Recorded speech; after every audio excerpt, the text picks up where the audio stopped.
So let's assume you're asked the following question. What is the electronic configuration of a silicon -1 anion? Well, to know this, the first thing you should figure out is how many electrons are in the system that is a silicon -1 ion. So if we look at the periodic table, a neutral silicon has an atomic number of 14. That means silicon has 14 protons. And therefore, a neutral silicon atom has 14 electrons, right? It takes 14 -1 charges to balance out the 14 +1 charges that come from the protons. So if the system is -1 charge overall, how many extra electrons does it have to have? It has to have one more electron to have a -1 charge. So the total electrons are equal to 15, because that was 14 plus 1. Okay. So the next thing we have to ask is, like, what different orbitals are going to be filled up and in what order by these electrons. And to do this, I have a scheme to arrange them in increasing energy. And the electrons are going to fill the lower energy orbitals first. So the scheme looks like this. Let me make it bold.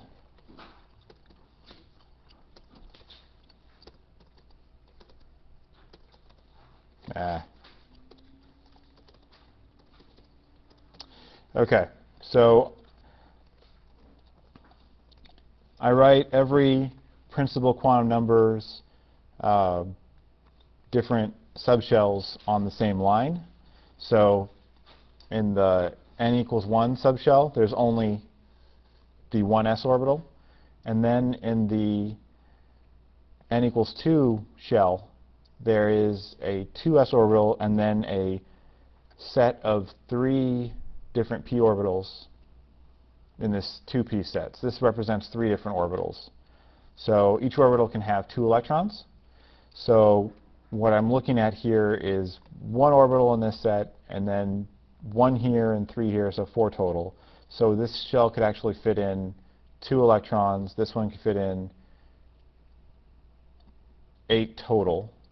This one can fit in 18 total because the d orbital has 10 electrons. So how do you fill them up? What's the ordering? What you do is you write diagonal lines, and that helps you order them. That's like the mnemonic that you use. So 4s, 4p, 4d, 4f, and then it goes on, etc. But let's see here. So I'm going to go find an arrow, and I'm going to draw some diagonal arrows. Or apparently going to embarrass myself with my Excel skills. So these diagonal lines tell you the order in which these orbitals are going to be filled up. So as it turns out, you're going to end up filling things down this arrow first. So you're going to end up putting 2 electrons in the 1s shell first, then 2 electrons in this 2s orbital, and then 6 in this 2p, 2 in this 3s, 6 in this 3p, 2 in this 4s, and you just keep doing this until you run out of electrons. So it's actually a much easier process than I'm explaining. So I just rewrote these orbitals according to the diagonal lines, and now I'm going to fill in electrons until I run out of electrons. And remember, we have 15 to fill in. So I can put up to 2 electrons in the s orbitals. So I have 2 there in the 1s, 2 in the 2s. That gives me 4 total. Actually, let me set up an equation that totals them up as I go. Great. All right, so I got 4 so far. There are 3 p orbitals in every p set. Each orbital can fill 2 electrons, or can be filled with 2 electrons. So that means that there can be 6 max electrons in these p orbitals. So I'm going to put 6 in there. I'm up to 10 so far. I have 5 left to fill in, right? Can you explain the p again? Okay, so far we've accounted for 10 of the electrons. We need to keep filling up orbitals. This next orbital is a 3s orbital. It can fit up to 2. So if I say that it has 2, that means that there's 12 total. Okay, and I need 3 more, right, because I have 15. So if I fit 3 in this p orbital, I would have 15 total electrons. So the electronic configuration, if I was to write it out, it would look like this. And in Alex, I think you'd probably use the exponent button to actually put these superscripts. The superscripts refer to how many electrons are in the orbital, and the base lettering refers to what the orbital actually is. The only thing that I did not illustrate that you might need to do in a more complicated problem is if this diagonal scheme ends up giving you some suborbitals that are out of order, like if you had filled in the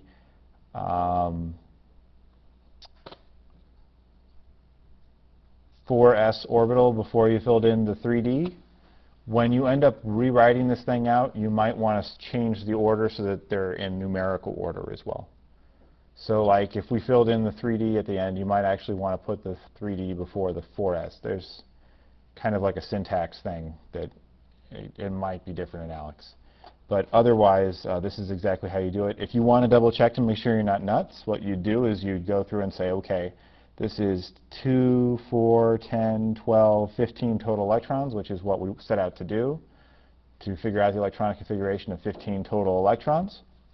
And we can also make sure that we didn't do anything that's non-physical, that we didn't fit in more electrons into an orbital set than are allowed. So each of these 2s orbitals doesn't have more than 2 electrons. That's good. Each of these p sets only has 6 or less electrons. That's good too. If it had more than 6, I did something wrong. And now that we've done this, we can actually do a couple kind of thought experiments here, just to show you how pliable and how to cheat a little bit and use the same work you've done over and over again.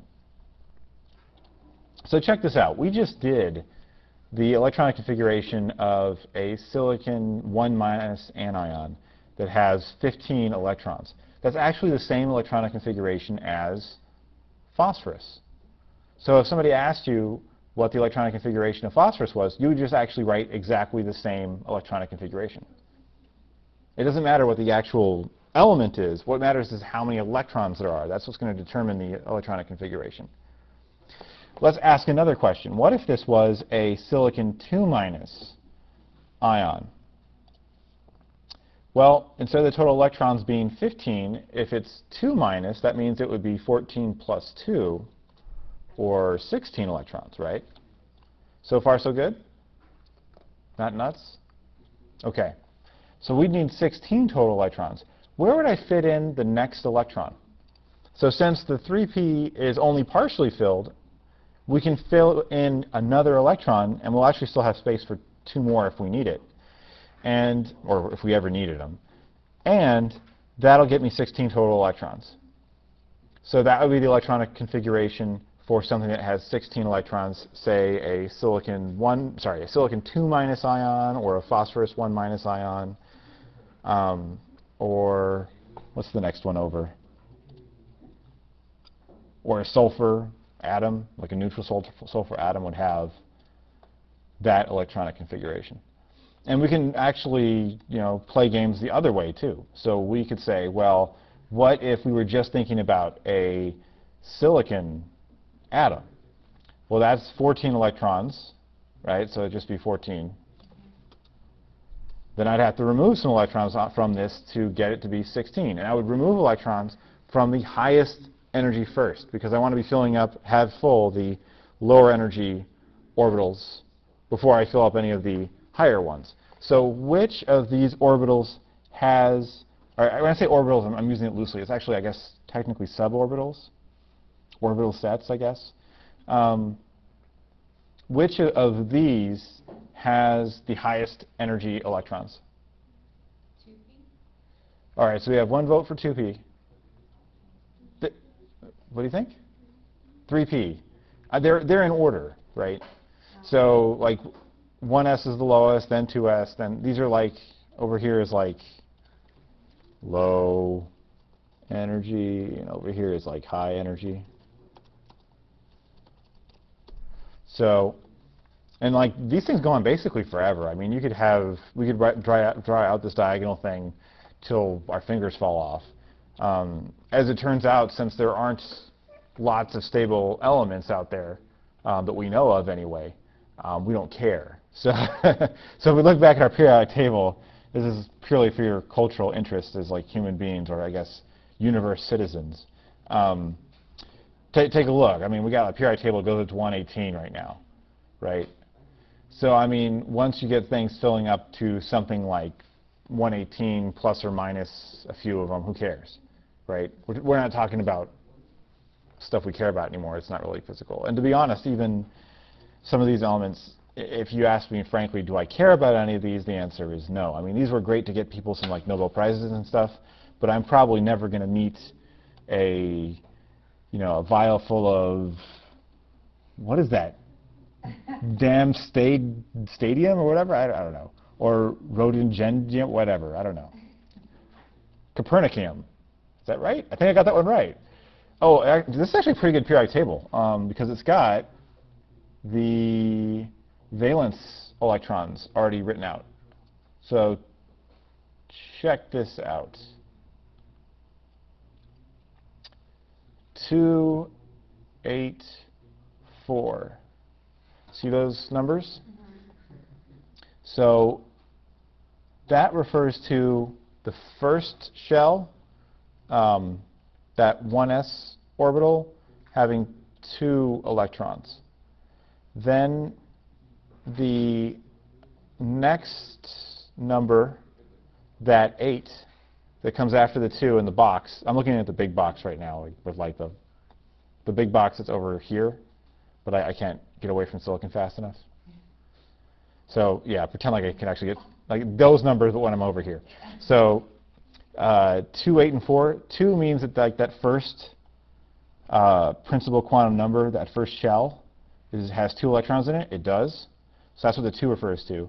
And then the 8 refers to these 2s and 2p suborbitals in the 2 shell having 8 total electrons in it. And then it was silicon, remember, so it has 14 total electrons. So I got to do that.